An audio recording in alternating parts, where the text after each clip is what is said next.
À votre avis, quelle est l'industrie la plus rentable aujourd'hui? L'automobile? Le luxe? L'armement? Eh bien non, c'est l'industrie du médicament. 950 milliards d'euros de chiffre d'affaires l'année dernière. Et devinez quel pays en est l'un de ses plus gros clients? Eh bien oui, c'est la France. Championne du monde de la consommation d'anxiolytiques et suffisamment haute sur le podium dans la consommation d'antibiotiques pour qu'on en vienne à se poser cette question. Mais qu'est-ce qui nous a rendus aussi malades? Alors, face à la malhonnêteté de certains laboratoires qui font du profit sur notre santé, on a décidé de vous donner 5 raisons pour lesquelles il faut absolument arrêter d'enrichir l'industrie du médicament. Alors premièrement, une grande partie des médicaments aujourd'hui sur le marché est complètement inutile. Ça c'est pas moi qui le dis, ça a été démontré par de nombreuses études et par de nombreux médecins comme le Dr Evan dans son livre, qui estime lui que 80% des médicaments est complètement inutile. Dans les médicaments inutiles, il y a deux choses. Il y a d'abord des médicaments tout à fait inefficaces et qui n'ont donc aucune raison d'être sur le marché, surtout à des prix élevés. Mais il y a aussi des médicaments efficaces et même très efficaces qui sont inutiles parce qu'ils sont prescrits à des malades qui n'en ont aucun besoin.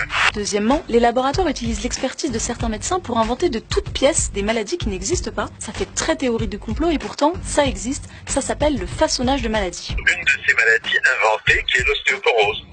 À savoir que l'ostéoporose, c'est comme les rides sur la peau ou les cheveux blancs, c'est le vieillissement.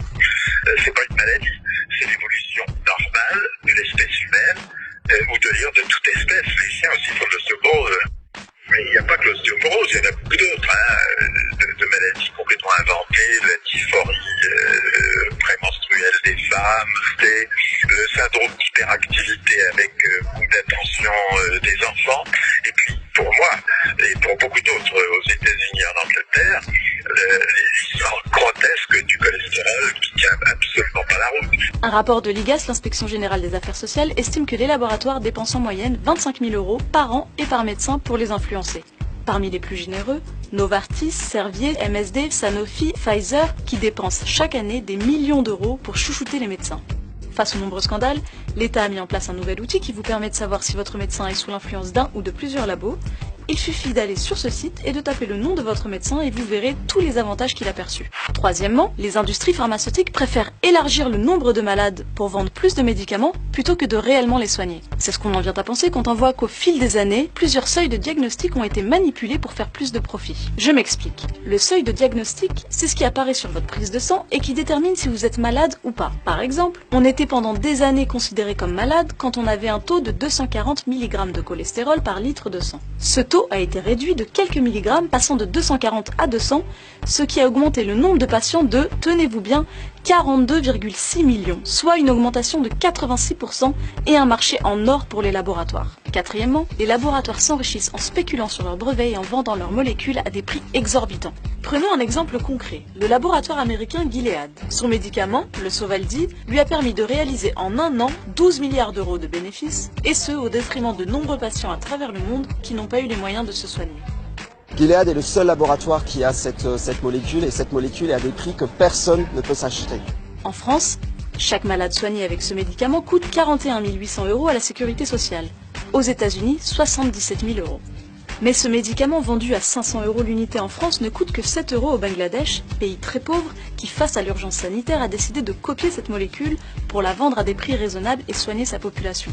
Alors pourquoi est-ce qu'on ne fait pas la même chose? La situation est inacceptable parce que la France avait justement, de longue date, depuis près de 60 ans, une disposition légale. Le gouvernement déclenche ce qu'on appelle une licence d'office, en anglais Non-Commercial Governmental Use, une utilisation à des fins non commerciales par le gouvernement. Eh bien, ces dispositions, d'autres gouvernements, et je pense à celui de la Malaisie, très récemment, en septembre dernier, 2017, n'ont pas hésité à l'utiliser. Elle payait 12 000 $ le même traitement dont nous parlons contre l'hépatite C au laboratoire Gilead, et elle ne pouvait pas soigner à ce prix-là les 500 000 personnes affectées par le virus de l'hépatite C en Malaisie.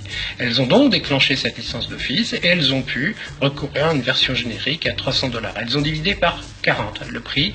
Ce qui nous amène à notre cinquième et dernier point pour lequel il faut absolument arrêter d'enrichir les industriels du médicament. La France en est l'une des principales victimes. On ne peut pas dire qu'ils sortent que l'industrie pharmaceutique française sorte des médicaments innovants depuis quelques années. Donc, moi j'avais fait les calculs sur une liste emblématique en France qui s'appelle la liste des médicaments onéreux. Et donc, En gros, 70% des dépenses sur cette liste étaient le fait de laboratoires américains, les Anglais, la Suisse. En fait, ces trois-là, on a 70% des dépenses en France. Alors, qu'est-ce qui pousse les autorités politiques et sanitaires françaises à faciliter un tel marché? Les intérêts financiers sont énormes. C'est peut-être la peur pour les pouvoirs publics d'ouvrir la voie vers un autre mode de régulation du prix du médicament.